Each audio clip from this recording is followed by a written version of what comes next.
castle? Yeah. All right, so it should look like a castle. She lived at what was that place called, Mom? Little Dracula lived in Transylvania. But in that one place, Castle Dracula. Dracula. Right, you catching? Is this something like this? Is it bothering you? You all good? You good? Okay. Joey, give it a rest. So. They're really saying something. The nice thing about having this little window out here is when you go outside of your set, you throw another backdrop out here, okay? And you paint that blue, a bit of blue, and then you throw some flecks of white on there, and what you'll see through the window is the moon, the stars, whatever. What's nice about that is you can even have moonlight coming in through the window, okay?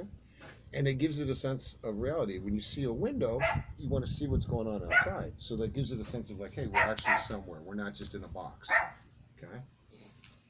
And that's always better to put. I mean, you can put them anywhere. You can put a window in every wall if you want, but you're going to want a doorway. So we need a doorway to get them out of there, in and out. So you got your door over here, and again, it's got the same sort of castle business going on, okay? And I think for something like this, a piece of rain that we use for carving, and we'll basically glue it on there. So you'll have a piece sitting over it, and then we'll take and we'll make our castle walls, and that will be what we call the treatment for your back wall. So this whole thing will look like a castle. All right, you with me so far? Mm-hmm. Okay, cool.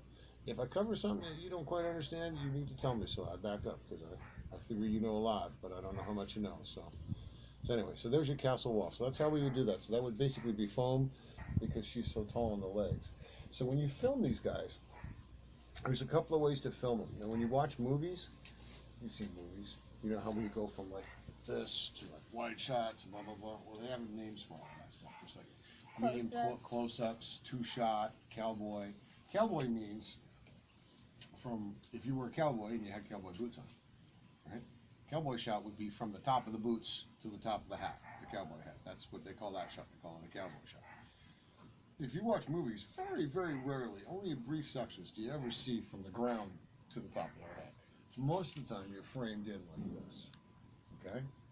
So you want to remember what your scenery is going to be behind them about that size, so it all looks right. So you want to frame them in this. If we have two actors in the shot, that's what we call a two-shot, right? You have, like, if they're having a conversation, you might be looking over this character's shoulder facing that way. You might shoot them side by side, head on, like where you're looking at right now. And you might, if they're having a conversation, maybe you want to see this, maybe you want to come in over the other side. With me so far? Okay, great. So, I mean, she's like living, probably like a little shelf with a candelabra on it. And these things you can get at Michael's. Yes. Little bitty flicker lights. Might be able to find them at the 99-cent store. You know what I mean? Gives you a sense of what we call practical lighting. Now, that little orange flicker is now going to put off a lot of light. But from above the set, from the outside, we call this justifiable lighting, right? So we see the candle in there. We can then take a light source from outside, above our set, shining down across that. That's kind of got a nice little amber color to it. And that gives a great light to these guys. You with me so far? Okay.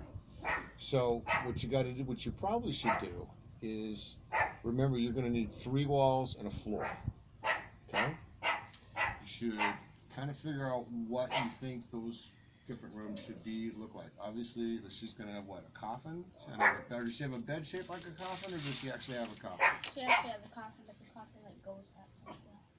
That's what now? When it opens? It's a bed, and then when it opens, it like shoots up. So it's like if she's laying down in her coffin, and if you flip it, and then it goes up like that. So it raises her whole body up? No, it raises just the top of the bed up so she can get out easier. Okay. Okay.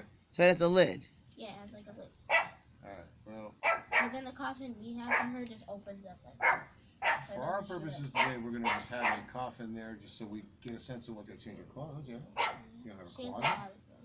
You know what might be fun, instead of doing a hole in the wall like a closet, why don't we do like an ottoman, which is one of those big closets that kind of sticks out from the wall a little bit, you know what I mean? Nice big kind of looking cabinet, kind of gives it a sense of, Oh, like an armoire. Yeah, Yeah. exactly. And she can walk over, open the doors, close her there. You know what I mean? She doesn't have to disappear off camera into a closet. So what do we need to make that out of?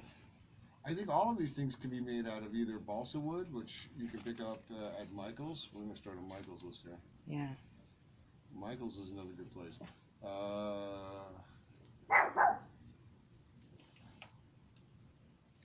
Come here, Jojo. Jojo, come here, boy. Okay, so balsa wood's a very lightweight wood. So you make airplanes out of it and stuff. It's really easy to work with. Paints up really well.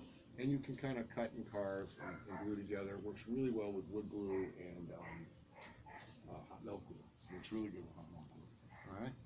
And you can also paint it and stain it and do all kinds of fun stuff with it. And I will show you step by step. It's not like I'm going to throw you under the wings here. First thing I'm going to do is you're going to draw me up some ideas, and I will pull together some materials, and I will come back over the next time, and we will sit here and do an assembly process so you see how to put things together. So the first one, you and I will build together, so that you I can show you exactly how things work. Because you can't just like stick the boards up there. If you have a wall like this, let's look at the back side of this wall.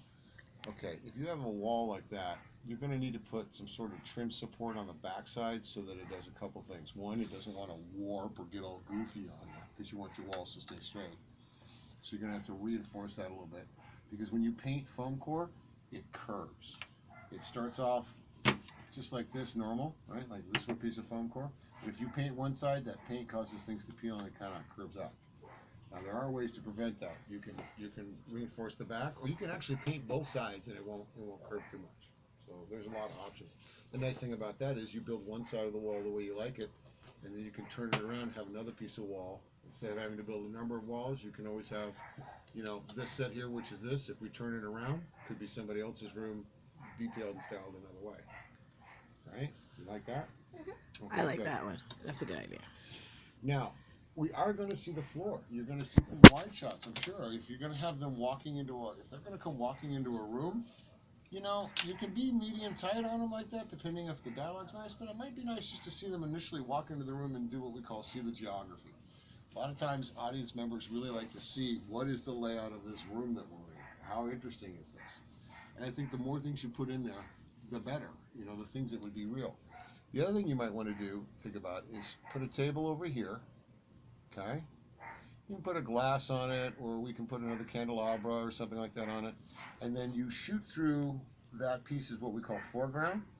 So I'm actually looking at this person here, but in the foreground is like a tabletop with something on it, and you can move past that. It gives us a sense that we're in a room, we're not just in a box. You know what I mean? The same is true too if perhaps maybe you could run a rod across the set this way. Whoops, so you can run a rod across there, maybe hang some drapage. I'll show you how to do some miniature drapes. Now it looks like we've got the drapes in there, and we can kind of see like we are in this room, and there might be more to this room than we know.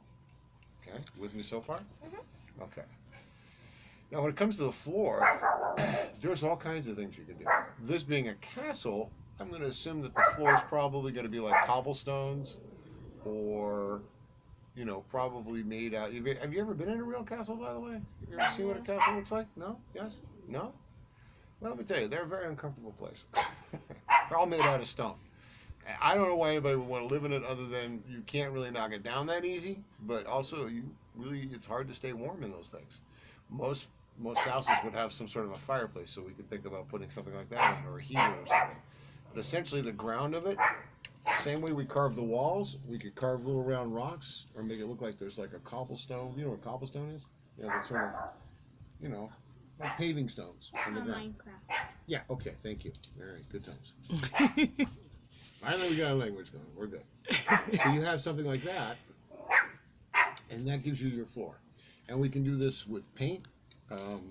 Actually, one of the easiest ways to do this, you'll love this. You take your floor piece, right? Okay. And let's say, first color we're gonna put on there is black. Flat black. That's what you want. Okay, so you paint the whole thing flat black. Now that black is actually going to become the strips between the rocks, because what you're going to do is you're going to take and get a series of sponges. We'll put that on the list. Sponges. Okay, and you'll need You would need some white paint. You need some black. We mix white and black together, we can get Gray. gray. Silver, we need to have metal too. We don't want to go that far yet. And probably a wee bit of brown. Okay, and then just a little bit of green. You go, green? Why green? Well, because moss.